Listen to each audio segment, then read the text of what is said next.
Boa tarde, professores. Eu sou a professora Graziela Alvarenga, eu sou técnica de formação aqui da EFAP. Estamos começando mais uma formação de matemática de recuperação e aprofundamento, sétimo ano. Para quem vai dar nossa formação de hoje, é a professora Mirna, que é PCNP. Boa tarde, Mirna. Boa formação a todos. Obrigada, Graziela, né? Mais uma vez aqui, né, na transmissão da recuperação e aprofundamento do sétimo ano, né? Estou muito feliz de estar mais uma vez nessa formação, faz um tempo, né, da nossa última transmissão à tarde, né, porque a gente teve transmissão de manhã. Então, eu vou compartilhar aqui com vocês o nosso material de apresentação da transmissão de hoje, né?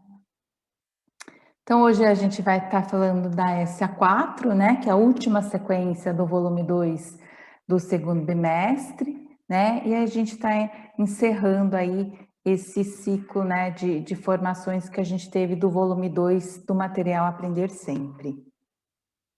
Então, nós sempre compartilhamos aqui, sempre comentamos sobre o acesso do material Aprender Sempre, né, no formato digital aí, que vocês têm acesso, aí vocês podem ver os outros materiais também. Então, quais são os nossos objetivos de hoje? Refletir sobre o momento de desdobramento das ATPCs na unidade escolar, discutindo e discorrendo com seus pares sobre a identificação dos objetivos propostos e possibilidades de intervenções ativas, né? Esse momento é o que a gente sempre faz aqui, né? A gente faz uma sugestão de roteiro da ATPC e é um momento, né, de que vocês podem pensar aí sobre as atividades que serão desenvolvidas, né? Analisar o trabalho em pequenos grupos e as atividades propostas para essa 4, né? A gente tem a sugestão do trabalho em pequenos grupos, né? Essa metodologia que a gente trouxe aqui no programa. E revisitar alguns dos elementos da formação de etapa para sugerir o momento de observação, pesquisa e sistematização dos processos de ensino-aprendizagem. Então, aqui nós temos a nossa agenda, que o primeiro momento vai ser a reflexão sobre a atividade de planejamento para a TPC, né, a sugestão de roteiro. O segundo momento é a análise e reflexão das atividades propostas para a SA4, né, especificamente hoje eu vou comentar sobre as atividades das aulas 1 e 2. E o terceiro momento é revisitar um pouco o momento formativo da etapa e sugerir, com base no material Aprender Sempre, a possibilidade de observação, pesquisa e reflexão para o desenvolvimento das atividades com o trabalho em pequenos grupos. Então, vocês acompanharam aí a formação com a professora Rosana, que foi a transmissão de etapa, com duração de 45 minutos. Nós estamos na transmissão do sétimo ano, que tem um tempo de 45 minutos também. E depois, após essa transmissão, é um momento de desdobramento na escola. É um momento importante em que vocês, né, conversem com os outros professores, né, reflitam sobre os planejamentos de ações de vocês na escola, né, quanto à elaboração dos roteiros aos estudantes.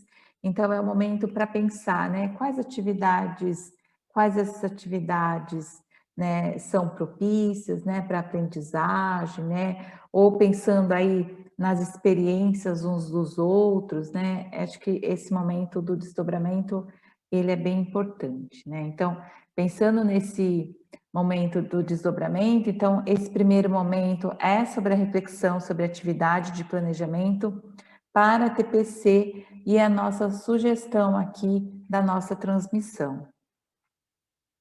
Então, vocês já devem conhecer esse roteiro aqui que a gente discorre aqui, mas é importante que mesmo que a gente conheça, a gente sempre tem uma reflexão nova sobre aquilo, né? Às vezes a gente sempre olha, vai olhar, isso aqui eu já conheço, mas isso aqui eu não tinha percebido. esse item aqui como é importante, né? E eu acho que é nesse processo que a gente avança, né? Tanto profissionalmente quanto em relação às aprendizagens dos estudantes. Então, o primeiro ponto é analisar a sequência de atividades SA4, volume 2, do material Aprender Sempre, né? Analisar ali a habilidade, né? E essa questão da análise a gente já vai fazer nesse momento que aqui estamos. A gente perceber, né, como está organizado, né, a sequência das atividades, para a gente entender de que maneira que essas aulas, as atividades vão acontecendo, né, pensando em alcançar a totalidade da habilidade da SA4, tá? Construir um plano de ação capaz de proporcionar um desenvolvimento das habilidades tidas como essenciais neste momento. E esse plano de ação é sempre pensando, né, na habilidade que será desenvolvida agora, né, na SA4, e pensando no que meus estudantes precisam compreender para vocês conseguirem dar seguimento no desenvolvimento dessa habilidade.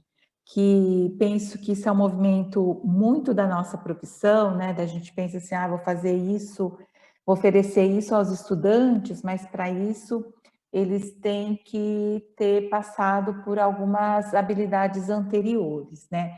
E claro, né, se eles ainda não compreendem algumas habilidades, né, é aquela questão da recuperação, né? Então, eu vou proporcionar essa habilidade, mas pensando que nela eu vou ter que retomar alguns assuntos, tá? E também pensando no aprofundamento dessas habilidades, tá? Minha turma já compreende isso, porque essa habilidade da SA4 é uma semelhante da SA1, ela tem algo, né, diferente, mas aí também, dependendo da turma de vocês, é a questão do aprofundamento, né? Por isso que a gente fala aqui, né? Recuperação e aprofundamento das habilidades essenciais, que o aprofundamento e a recuperação são dois momentos importantes, tá? Buscando alternativas metodológicas eficazes, que levem em consideração o processo de formação para um estudante responsável, autônomo e protagonista, né? Que isso tem a ver com a sugestão dos pequenos grupos que a gente tem falado aqui, e para a gente pensar, né, nesse estudante responsável, autônomo, né, de que maneira que a gente vai fazer com que ele desenvolva isso, né? Tem alunos, tem estudantes que são responsáveis, né? Tem uns que têm uma característica de uma autonomia, a gente percebe isso neles. Mas aqueles que ainda não adquiriram essa habilidade, como nós podemos desenvolvê-la? Né, de que maneira que a gente oferece as atividades, acho que todo esse repertório, né, que a gente leva para a sala de aula, né, ou mesmo nos roteiros de atividades que vocês fazem para eles, tudo isso daí a gente vai percebendo nas questões que a gente coloca, nas atividades que a gente escolhe, isso tem muito a ver também com esse processo, né, da responsabilidade, da autonomia, né, e do protagonismo, do quanto que ele se vê naquilo e ele tem ideias novas, ele tem sugestões sobre aquilo, né, que é muito daquilo que a gente quer para os nossos estudantes. E definir parâmetros que sirvam de referência para que o professor consiga verificar se os objetivos estipulados para as aulas foram alcançados, né? Então, os parâmetros, ele tem duas ações bem importantes, que é o verificar daquilo que eu consegui atingir nas minhas aulas, né, da minha proposta, e ele também prepara as futuras ações, daquilo que eu não atingi, ou daquilo que eu posso manter, que eu tive um bom resultado com os estudantes, teve uma boa aceitação, né? De repente, uma atividade que vocês elaboraram para os alunos que estão remotamente, que eles conseguiram realizar, ai que bom, né? Como a gente se sente bem quando isso acontece. E dá para manter essas atividades, né? Então, esses parâmetros é para esse movimento, né? Refletir sobre uma ação e pensar nas futuras ações, né? Então, isso daqui são as nossas sugestões, né? Que a gente sempre traz nesse momento da transmissão, que ele é importante, que faz a gente pensar sobre o nosso exercício profissional, né? Então, a nossa habilidade essencial da SA4 é resolver e elaborar situações e problemas que envolvam medidas de grandeza, inseridos em contextos oriundos de situações cotidianas, olha que bacana isso. Ou de outras áreas do conhecimento, que também é bacana, reconhecendo que toda medida empírica é aproximada, né? A gente tem nessa habilidade de resolver e elaborar. Como que elaborar é bacana? Elaborar proporciona para que os estudantes, eles usem as linguagens que eles conhecem, né? Eles usam os símbolos da matemática que eles se apropriaram, e é importante vocês verificarem isso para o desenvolvimento dele. Então, eu olho lá, o estudante elaborou uma questão, mesmo para aqueles que estão no remoto, eles mandaram atividade, né? Postaram no Google Sala de Aula, tiraram foto, mandaram pelo WhatsApp. Aí vocês vão perceber da compreensão deles perante o objeto de conhecimento da matemática, né? Eu acho que é uma habilidade riquíssima e contribui muito para esse processo da aprendizagem. Então, vamos dando sequência aqui das temáticas das aulas. Então, nós temos aqui nas temáticas ideias iniciais sobre unidades de medidas de grandeza, e a gente vai entendendo, né, como esses temas vão aparecendo para que a habilidade seja desenvolvida, né? Então, quando a gente está falando hoje de aprendizagem, a gente sempre inicia da habilidade. Eu vou entender o que que aquela habilidade, o que é a proposta dela, né? A ação da habilidade, né? O objeto de conhecimento da matemática que está inserido nela, e é importante, né? Tanto quanto as ações da habilidade, e eu vou pensar nesse processo que ela vai ser desenvolvida, né? A gente falava muito antes de conteúdo, mas hoje a gente tem alguma coisa maior aí, das aprendizagens. Então, unidades de medidas de grandeza padronizadas e não padronizadas, estimar unidades de medidas de massa e capacidade, relacionar unidades de medidas de volume e de capacidade. Então, nas aulas 1 e 2 aqui nós temos ideias iniciais sobre unidades de medida e grandezas, né? Reconhecer as unidades de medida usuais das grandezas comprimento, área, volume, tempo, capacidade, massa, tá? Isso daí também já foi trabalhado lá na SA1. Indicar a unidade de medida mais apropriada para determinar a medida de grandeza observada em uma situação cotidiana, né? Então, mais para frente, a gente vai ver essas atividades das aulas 1 e 2. Nas aulas 3 e 4, o que nós temos aqui? Unidades de medidas de grandeza padronizadas e não padronizadas. Quais são os objetivos? Resolver e elaborar problemas que envolvam a estimativa, né? Olha que algo interessante sobre estimar. O que é estimar para os estudantes, né? A estimativa da medida de comprimento. Isso daí é interessante porque aí a gente vai conseguir entender, né, do quanto que ele representa aquele comprimento para ele, né, qual o valor que ele estima para aquilo, né? Então, tem alunos que vão ter muita noção dessa estimativa, muita noção não, porque aí a gente já está colocando um juízo, né? Mas tem alunos que vão estimar aproximadamente, né, do valor que depois pode ser verificado, né, com o instrumento de medição, e tem uns que vai estar mais afastado, né? E aí, mas é nesse movimento da estimativa que ele vai entender, estou olhando para esse tamanho, parece que tem tanto, né? Mas aí eu vou usar um instrumento para verificar se o que eu estou pensando está válido, né? É um processo do pensar matemático também, isso. Apresentado em contextos significativos, com unidades de medidas de comprimento não padronizadas, né? Isso daí quer dizer do sistema internacional, como polegadas, jardas, pés, milhas, por meio de comparação com uma unidade de medida de comprimento padronizada. Resolver e elaborar problemas que envolvam a estimativa da medida diária, né? Lá na SA1 falava sobre esse estimar da medida do tamanho, né, que era da sala de aula, né, na atividade, isso daí pode ser adequado, né? Mas é interessante essa estimativa diária, porque aí, né, a gente já tem duas medidas aí quando a gente está falando de área. Então, você olha para um espaço Quanto que você estima que tem aqui? Você acha que tem 10 metros quadrados, né? 40 metros quadrados? E para eu ter 40 metros quadrados, quais as medidas dos lados que precisa ter para que eu tenha esse valor, né? E depois tem que ser feita a medição para verificar se aquilo que se pensou tá próximo ou não, né? Não vamos falar se está certo ou errado, né? Mas se verificou se está próximo ou não daquilo que foi feito com os instrumentos. Apresentar em contextos significativos, com unidades de medidas de área não padronizadas, como hectare, alqueire, por meio da comparação com uma unidade de medida de área padronizada.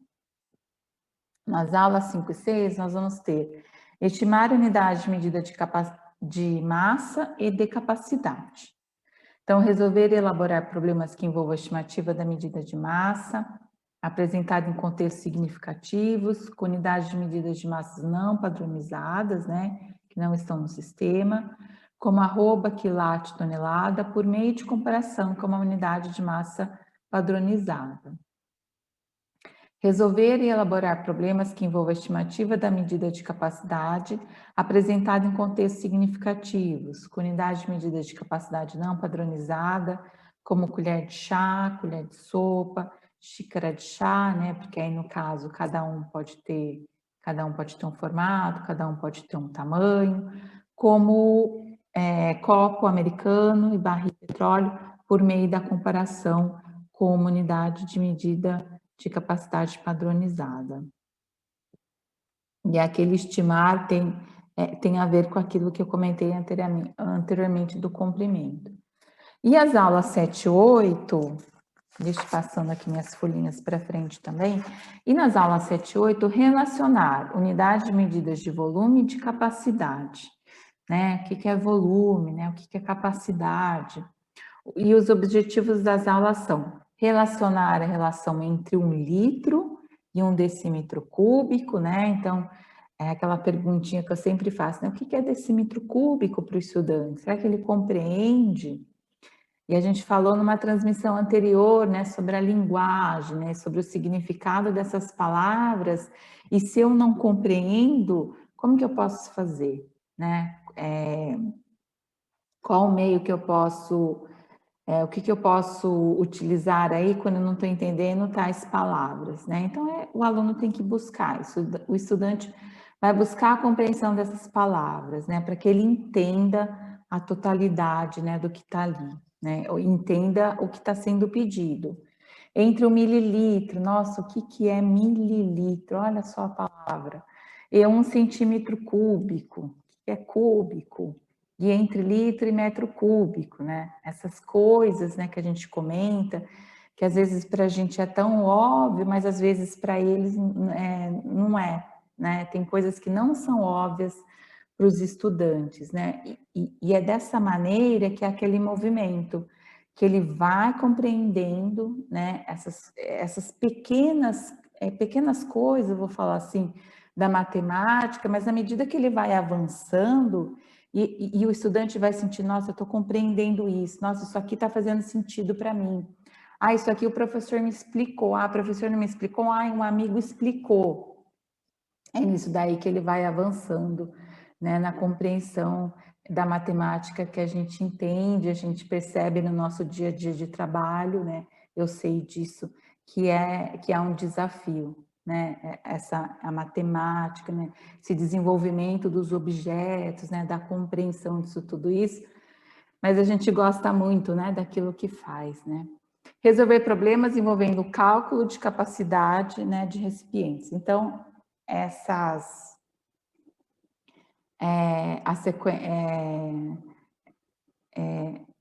a SA4 encerra aí, né, nessas aulas 7 e 8, né, com todos esses temas aí de aulas que foram trazidos aqui, eu comentei brevemente sobre eles, tá? Para vocês já entenderem de que maneira que essa SA4 foi proposta ali.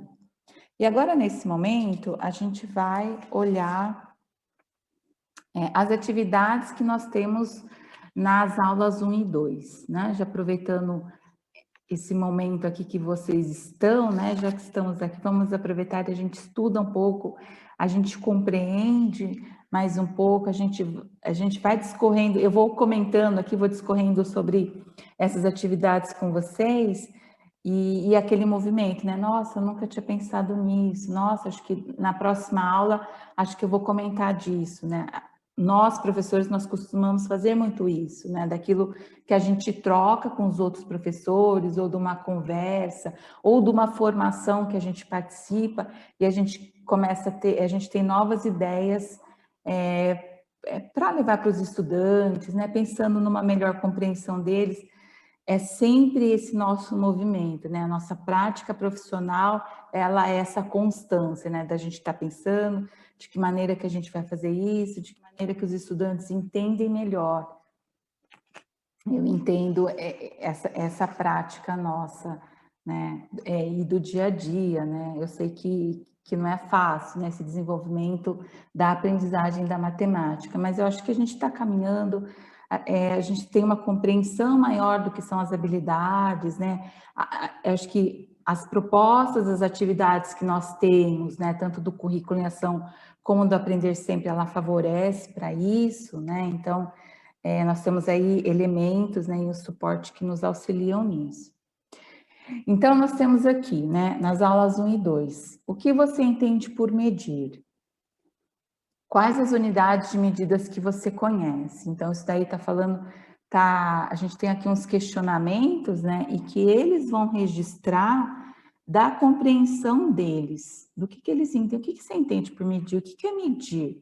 Ah, professor, em casa minha mãe pega e fala que ali tem não sei quanto, né? Ah, meu pai não sei o que mede dessa maneira. Ah, eu uso tal coisa, né? Os estudantes aí, quando a gente abre possibilidades, né, da gente ver o conhecimento deles, é um mundo que se abre, né? Sem contar nas oportunidades que a gente proporciona deles falarem dos conhecimentos deles, que eu acho que isso é muito rico, né? E é muito bonito também quando a gente percebe, né, as contribuições deles. Quais as unidades de medidas que você conhece? Que unidade de medida você utiliza com mais frequência em seu dia a dia? O que é de costume dele? O que é do seu cotidiano, né, do contexto? O que você entende por unidade de medidas de capacidade? Nossa, você vai falar, nossa, professora, o que é isso? Então, ó, lembra daquela aula que a gente falou disso? Qual que era a diferença, né, quando eu estou falando de volume, de capacidade, né? De repente, vocês têm algum objeto que faça com que eles se lembrem, né, disso daí, acho que é interessante também.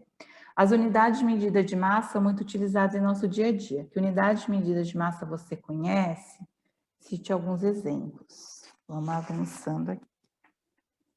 Indique a unidade de medida e o símbolo. Olha a questão do símbolo, né? Quando a gente está falando dessas unidades de medida. Mais adequadas para medir sua altura, que a gente usa na sua altura, né? E aqui está falando dos símbolos mais adequados, né? De repente, mas eles podem perguntar, né? Às vezes perguntam, mas professor, eu posso falar em centímetros, né? Pode, mas a notação, o registro que você vai fazer é a mesma coisa que o metro, mas qual que a gente costuma usar mais? A área da sala de sua casa, né? Metro quadrado, e aí a gente tem uma representação ali, né? O M, com o expoente 2, que representa isso também. O peso de uma cadeira, quilograma. Quantidade de água para lavar um carro. Eles vão falar, eu uso um balde, uso a mangueira, mas quando que você vai conseguir verificar a quantidade exata do que foi usado? A distância entre duas cidades, quilômetro, tempo necessário para assar um bolo, né? Minutos. E aí a gente está falando da grandeza do tempo.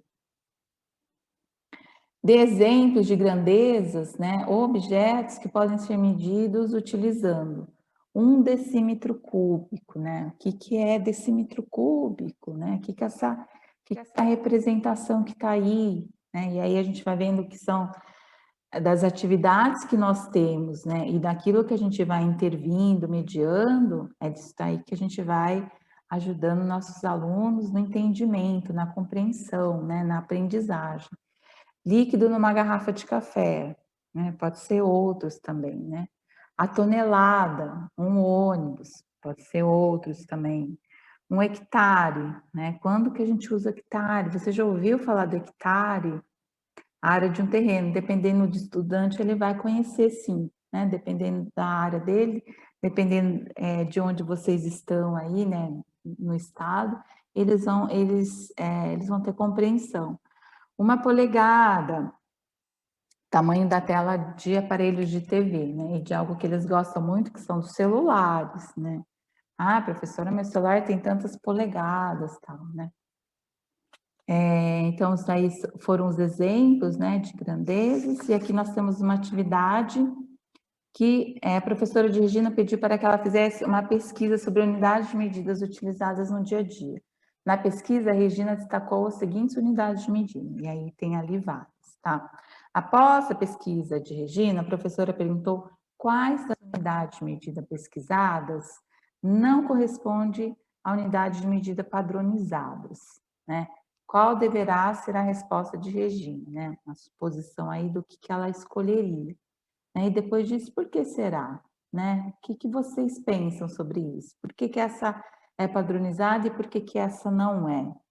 Né? Vamos rever o que está aí. E esse confrontamento que a gente dispõe nas aulas, né, para os estudantes, esse questionamento, isso daí também é um pensamento, né, da matemática, né? Eu tenho uma hipótese, né? Eu penso alguma coisa, eu tenho uma hipótese daquilo, e aí, do que eu conheço da matemática, aquilo lá vai me confirmar ou não sobre aquilo, sobre a minha hipótese, né? Aquilo vai se confirmar na tese. Regina também separou, a pedido da professora, as unidades utilizadas para medir o tempo. Quais unidades de medida ela separou? E essas atividades, elas encerram com 4 questões aí de múltiplas escolhas, do SARESP, do SAEB, e é interessante essas questões estarem aqui para a gente entender, né? Então, essa habilidade que a gente tratou aqui, essa questão do SARESP, ela contempla essa habilidade. Para fazer um suco, Lígia utilizou 3/4 de uma garrafa de água, cuja capacidade, ela está falando de capacidade, é de 1 litro. A quantidade de litros de água que a Alice utilizou foi. Então, aqui eu tenho aquela coisa das áreas,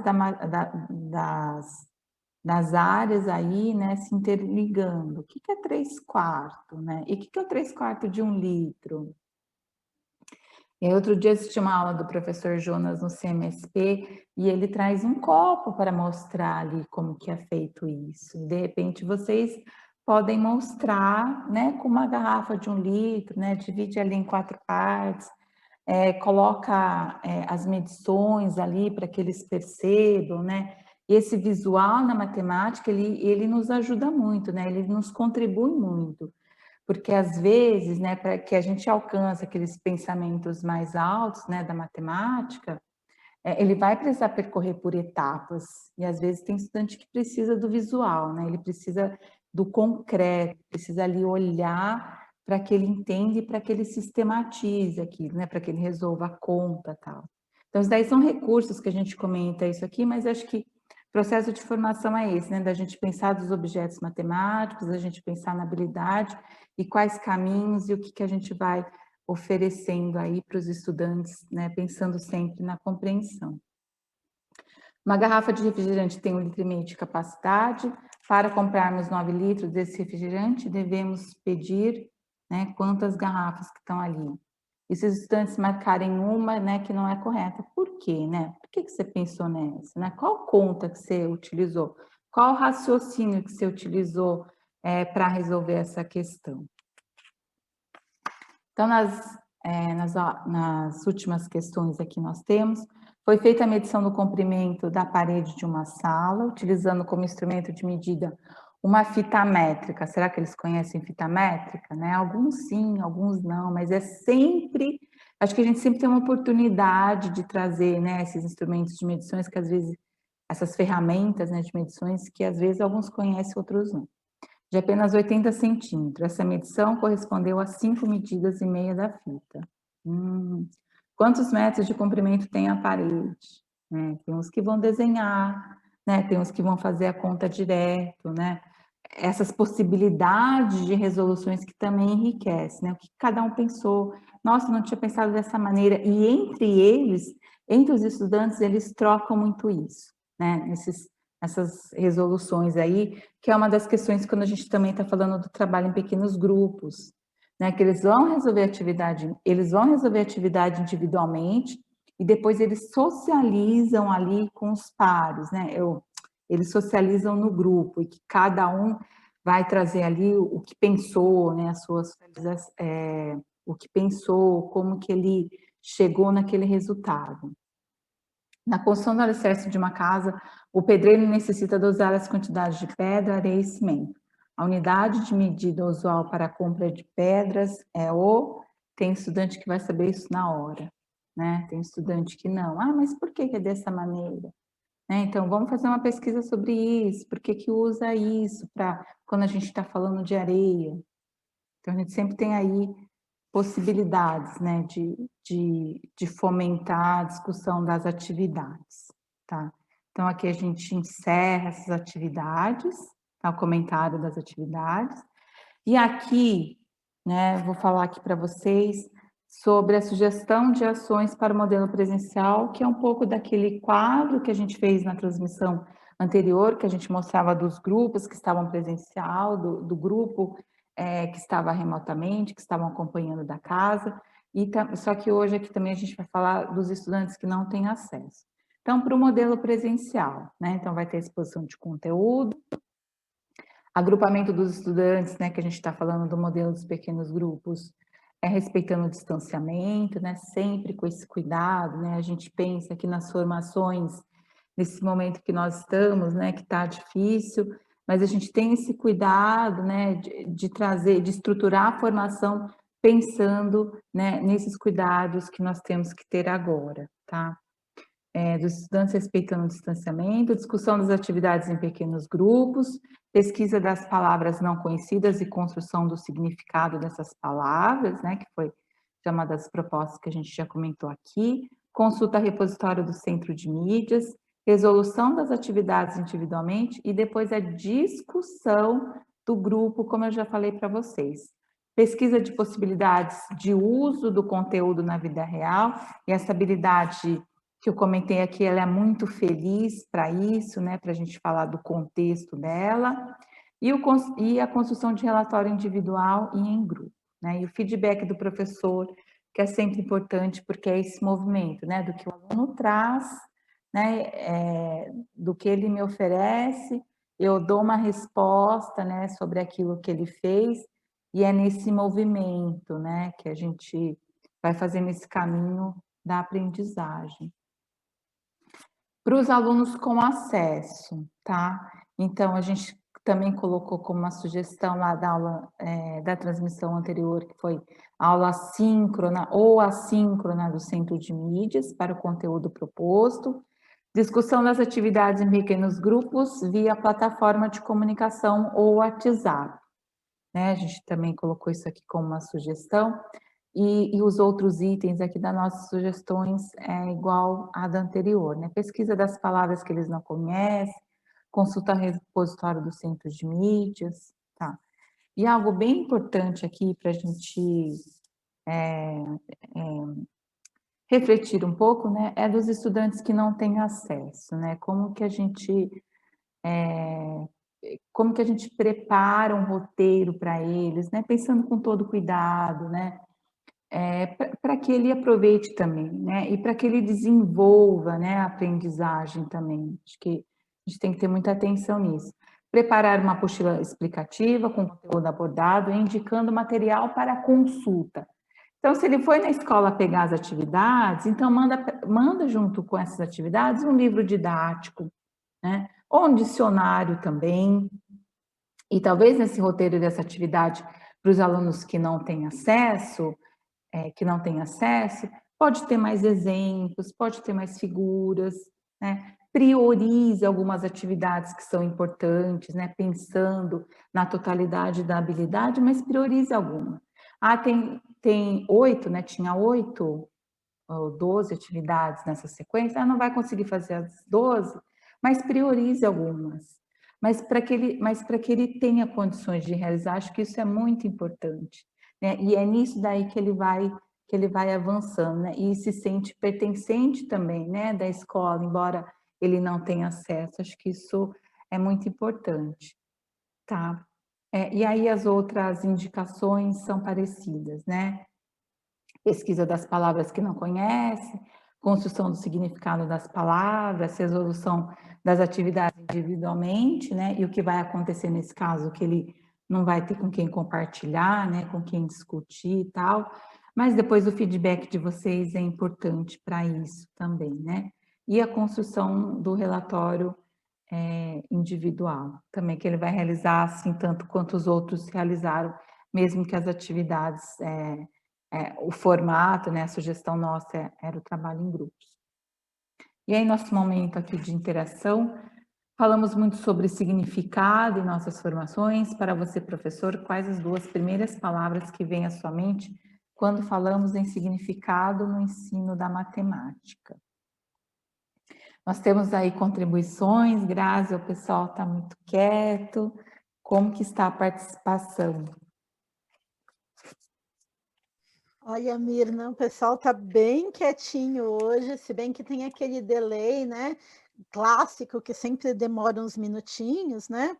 Mas eu não posso deixar de comentar em relação à contextualização, que apareceu de manhã, e é o que mais vem à minha cabeça quando você fala que certamente alguns estudantes conseguem medir aí uma quantidade de tijolos, outros conseguem medir uma área em hectares, algumas coisas que, por exemplo, para mim, são claras porque eu sou da matemática, mas não são claras no meu cotidiano, né?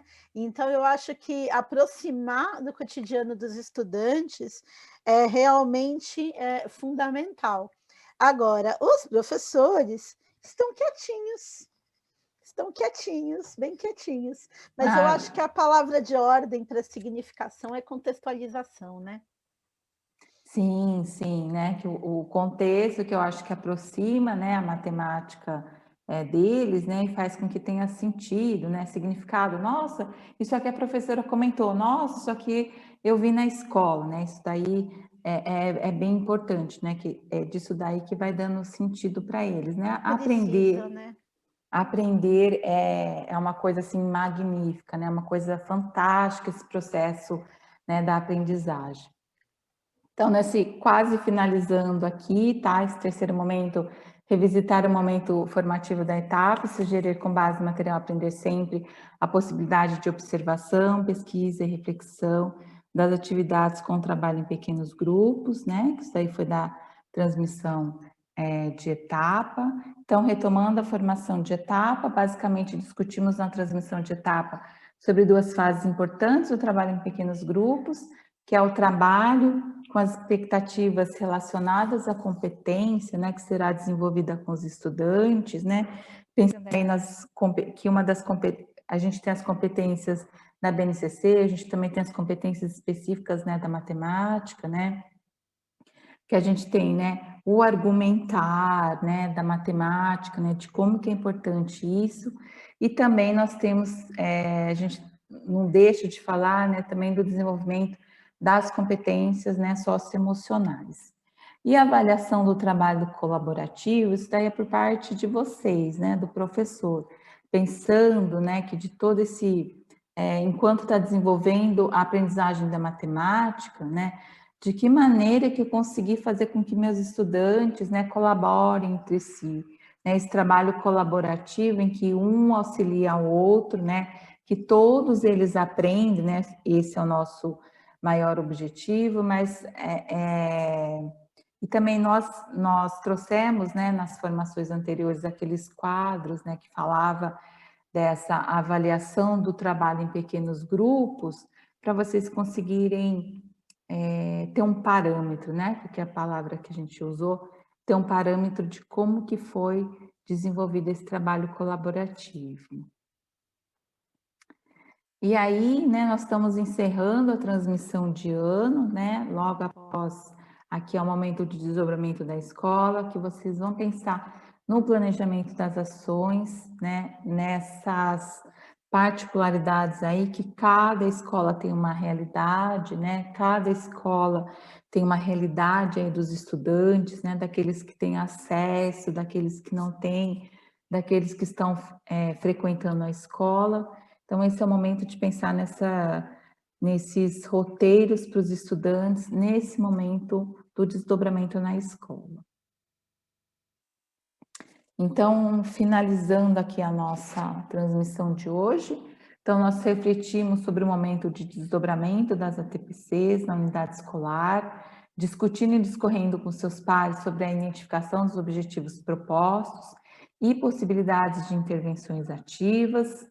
Analisamos o trabalho em pequenos grupos e as atividades propostas para a SA4, né, que foi as aulas 1 e 2, né, que eu comentei bastante das atividades com vocês, e revisitamos alguns dos elementos da formação de etapa, né, que foi esse finalzinho aqui, para sugerir um momento de observação, pesquisa e sistematização dos processos de ensino e aprendizagem, né, que esse momento de observação é por parte do professor, né, de olhar tudo aquilo que foi organizado, né, daquilo que foi pensado, né, nesse desenvolvimento do trabalho com os pequenos grupos, né, pensando também nas questões dos papéis que nós comentamos, né, daquele que tem o papel de fazer a mediação do grupo, daquele que fica responsável dos materiais, né, daquele que é o locutor, né, que tem a voz ali do grupo, né, mas pensando que eles não pode ter o chefão, digamos assim, né, daquele do mandão, né, que às vezes os estudantes falam, professor, ele quer mandar em tudo aqui que a gente está fazendo, né, então, pensando nesses papéis aí do trabalho em grupo, né, e com certeza, né, para contribuir no processo de aprendizagem da matemática, tá?